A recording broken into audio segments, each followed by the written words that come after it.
yang diberikan oleh Kementerian dalam Guru Penggerak bahwa kita harus mensosialisasikan budaya positif yang akan kita lakukan di dalam sekolah. Jadi kalau cuma saya saja satu orang yang mengerti ini, tidak akan bisa kita membuat suasana lingkungan sekolah itu menjadi positif. Jadi mungkin itulah salah satu yang diharapkan oleh Kementerian Pendidikan agar apa yang dipelajari oleh guru-guru ini bisa menyampaikan hal yang sama dan guru-guru yang lain dalam sekolah juga bisa merasakan apa yang kami rasakan dalam pembelajaran di guru.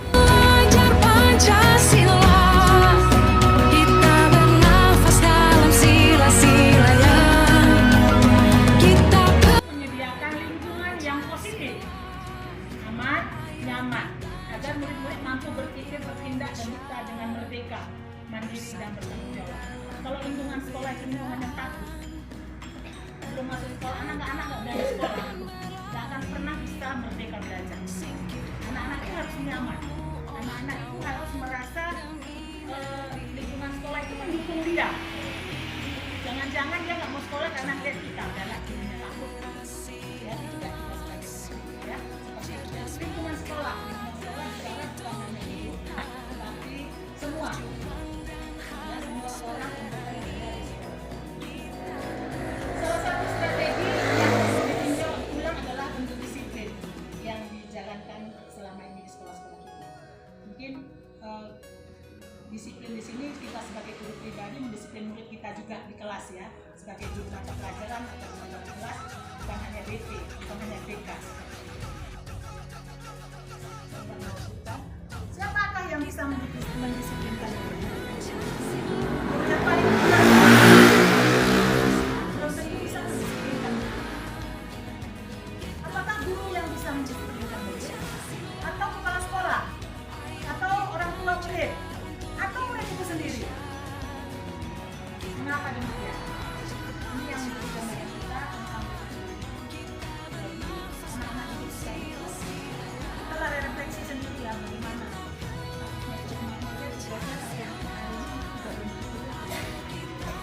capek gitu ya. Siapa lagi yang kita panggil untuk mendisiplinkan anak ini kan begitu kira-kira. Nah, ya. Menanamkan motivasi yang ketiga tadi ya, yang bukan karena hadiah, bukan karena hukuman. Itu yang mau kita tanamkan di dalam murid-murid kita, yaitu untuk mereka menjadi orang yang mereka inginkan dan menghargai diri sendiri dengan nilai-nilai yang mereka percaya. Artinya begini, mereka melakukan itu karena kesadaran mereka bahwa mereka melakukan itu bukan karena pujian, bukan untuk mengejar hadiah, bukan juga karena takut hukuman.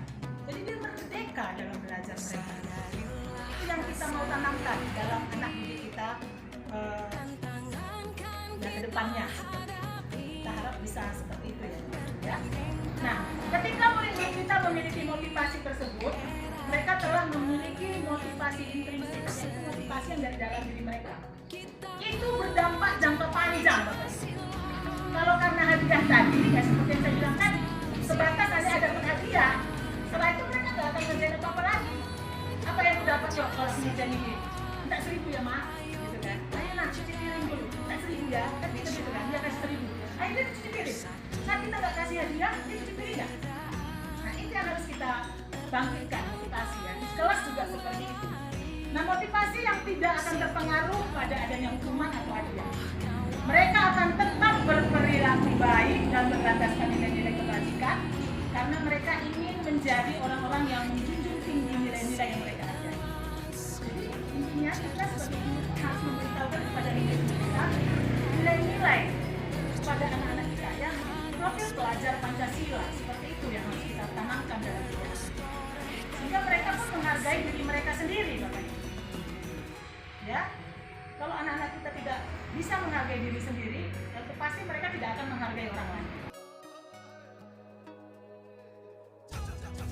Kita tidak ada peraturan yang mengharuskan guru datang tepat waktu, suka-suka lah, gitu ya. Terus nggak ada surat teguran kalau mau datang mau nggak terserah. Tidak ada atasan yang memuji pun.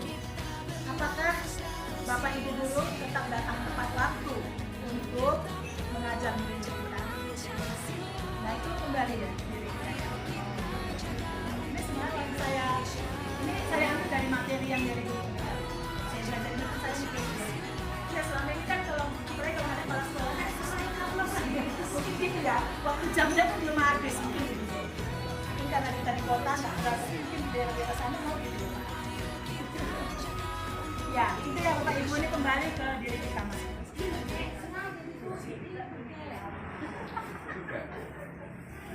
Mantap jadi.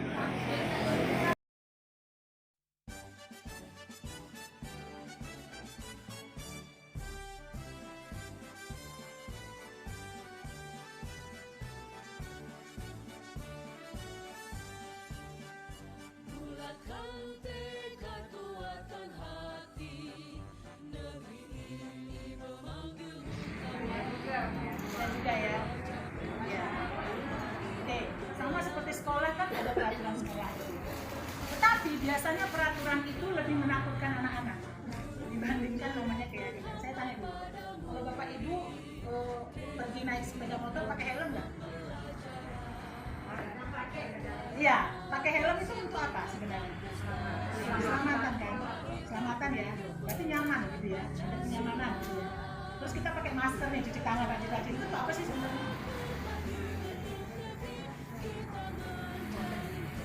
Karena ada keyakinan dalam diri ibu kalau pakai masker kita sehat gitu ya. Kan begitu ya. Nah itulah yang kita harapkan di kelas, anak-anak yakin dengan apa kesepakatan kita itu. Makanya dikatakan keyakinan kelas. Kalau dia yakin kan nggak mungkin dia melanggarnya. Iya kan? Orang pasti lebih suka melanggar peraturan daripada melanggar keyakinan. Benar nggak? Seperti itu. Jadi makanya dibuat keyakinan kelas ya.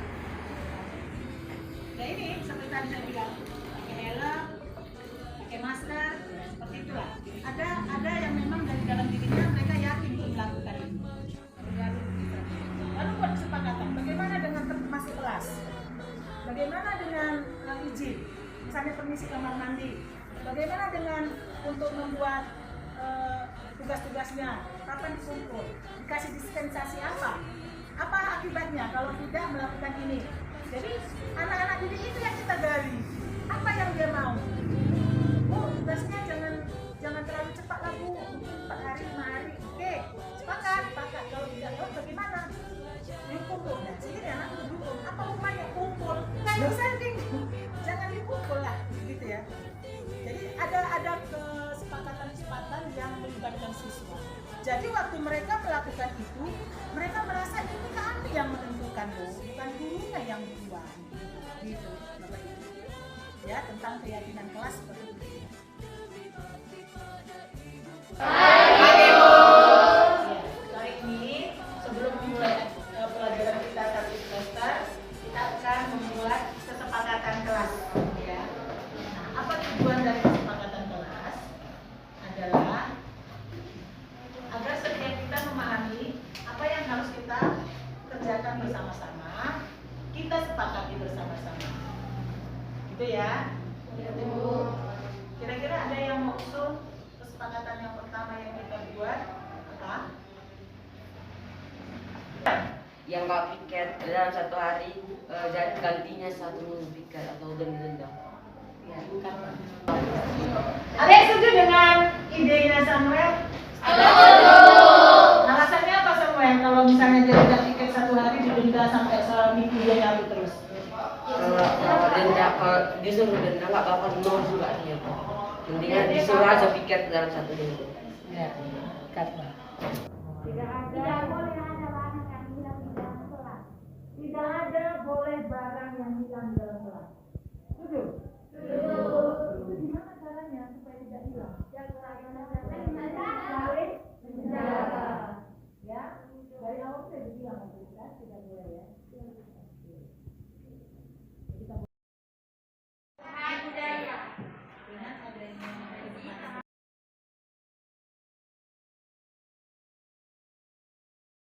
Saya Tianti Lydia Maria. Saya dari kelas 82. Di sini saya senang mengikuti kesepakatan kesepakatan kelas tersebut. Di sini kita lebih disiplin untuk mengikuti pelajaran-pelajaran yang diberikan guru kami. Perkenalkan, nama saya Rojawi. Saya sangat senang dengan kesepakatan kelas ini dan saya akan menjadi lebih teratur.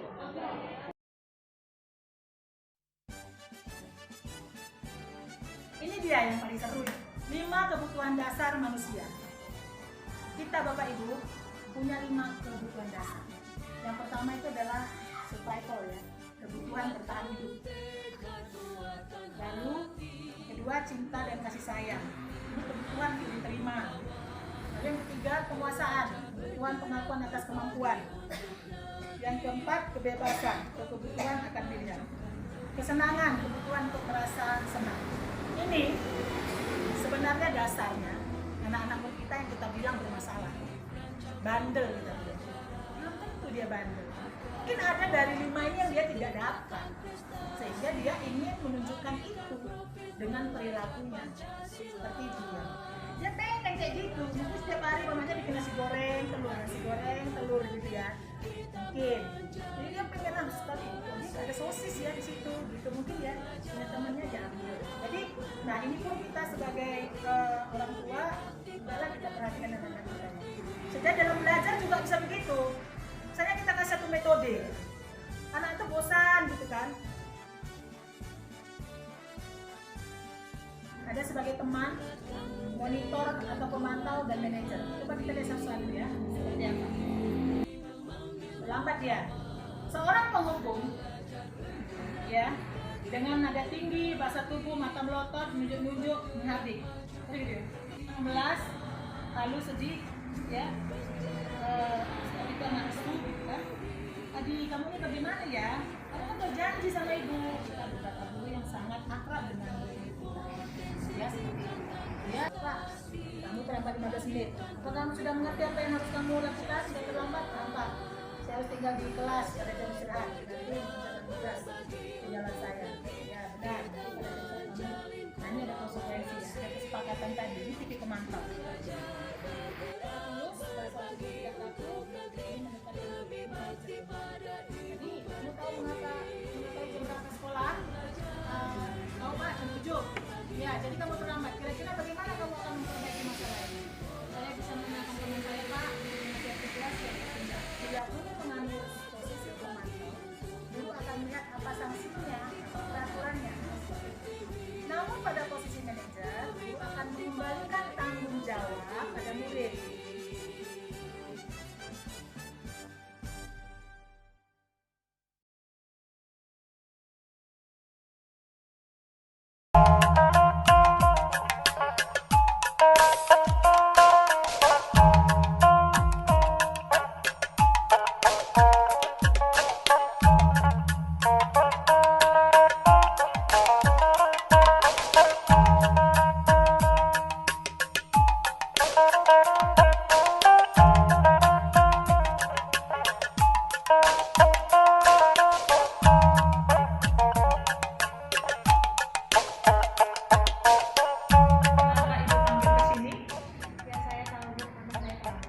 Ya. Akhir-akhir ini ibu lihat kamu sering terlambat, ya. Jadi ibu di sini tidak mau fokus pada kesalahanmu, ibu hanya mau tahu saja. Nah, setiap orang pasti pernah melakukan kesalahan dan kamu bukan orang satu-satunya yang pernah melakukan kesalahan.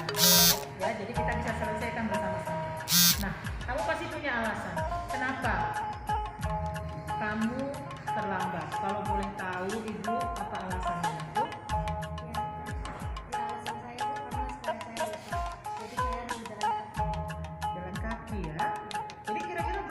Jarak dari rumahmu ke sini? 3 kilometer. Oh, 3 kilometer. Ada nggak kira-kira solusi yang bisa kamu tawarkan sama ibu untuk tidak terlambat lagi? Itu? Kira-kira kapan mau diperbaiki? Saya tidak punya uang dan orang tua saya tidak Kalau diperbaiki kira-kira berapa biayanya? sekitar 40.000. 40. Baiklah. Nanti setelah kamu pulang sekolah, kamu perbaiki sepeda kamu. Nah, ini ibu kasih biaya. Perbaiki sepeda kamu, gak usah diganti. Ibu senang kamu tidak terlambat lagi nantinya. Ya, terima kasih Nak ya. Semangat.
Solusi yang diberikan gurumu itu terjadi benar-benar padamu?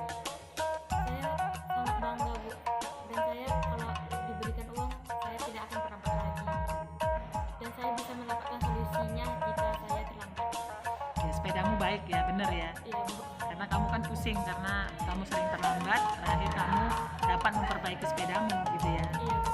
Jadi apa? Jadi yang kamu bisa katakan adalah perasaanmu gimana? Perasaan saya terima kasih banyak dan bahagia. Oke, makasih ya dia. Gimana kalau ada masalah bagimu, maumu kayak mana cara penyelesaiannya? Kalau misalnya cerita kita tadi ini menyelesaikan nggak? Menyelesaikan. Di mana menyelesaikan? Iya. Bahwa gurunya tidak memaksamu atau mengambil gunting memotong langsung, tapi menyuruh kamu ke tukang cukur, jadi potong sendiri gitu. Ya. Mana lebih suka seperti ini atau yang sebelum-sebelumnya? Ya seperti ini ya. Pokoknya bukan rambutmu ya. Cara penyelesaiannya. Oke, baiklah.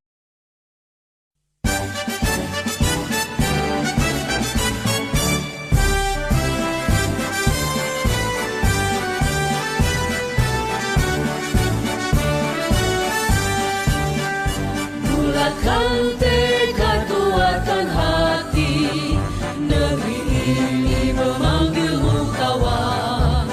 Belajar bergerak berbagi untuk negeri, guru penggerak majukan pendidikan. Guru penggerak menghamba pada murid, kreatif rancang pembelajaran. Hargai potensi, tingkatkan prestasi, lahirkan profil pelajar Pancasila. Belajar bergerak berbagi untuk negeri, kita menjalin kolaborasi. Belajar bergerak berbagi untuk negeri, demi bakti pada Ibu Pertiwi.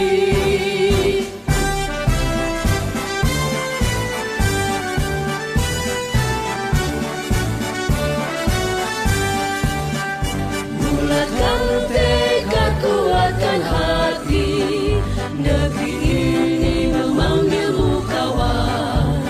Belajar bergerak berbagi untuk negeri, guru penggerak majukan pendidikan. Guru penggerak menghamba pada murid, kreatif rancang pembelajaran. Hargai potensi, tingkatkan prestasi, lahirkan profil pelajar Pancasila.